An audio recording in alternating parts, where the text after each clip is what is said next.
was working at the Royal Institute of British Architects in their bookshop, and I used to get called by people at Foster's wanting books on particular subjects or architects, and as the more they called and the more I got to know them, the more they began to switch from asking for specific books to more general subject areas. I was amazed at how many books they bought, and thought they must have some sort of fantastic library, and it would be wonderful to work there. So I sent in a speculative application to Katie Harris and got a very nice and polite, don't have anything at the moment, but one of the people I knew left shortly after that, so they got back in touch, and I joined as an audio-visual assistant in 1998, working with Katie and Nigel and Elizabeth Walker.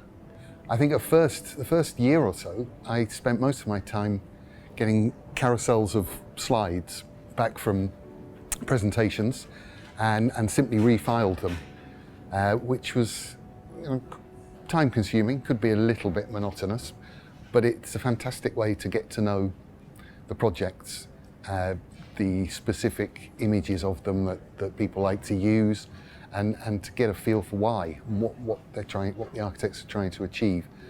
So it was a really, very useful period. And after about a year, I started exploring the audio-visual department's files at the back of where we used to sit in the mezzanine floor in the office here, and found boxes and boxes of magazines, architectural journals, very few books. I think they were sort of distributed around the office. They were with the teams. They often got archived at the end of a project. So I thought it'd be a good idea to turn that collection into a library. Well, we've got the book collection is now at about 15,000 volumes. We've got a huge collection of architectural journals and periodicals. We've been able to acquire some. Often they're ones that are being thrown out by university libraries. So we have a selection of journals from Canterbury Art College, for example, and a few others. They date back to about 1945. They're really, really useful. We use it to support the design teams. Anybody in the practice can borrow any book that they think would help them. We have an online catalogue on the intranet. It's easy to search. We have a good selection of books in their hub, particularly of well illustrated books. He has a remarkable mind, incredible knowledge of almost every subject you can imagine. He's passionate about things. He's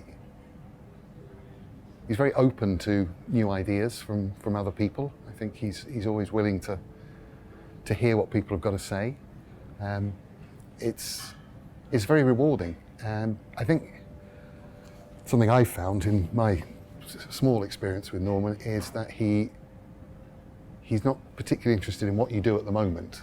He's more interested in what you might be able to do in the future.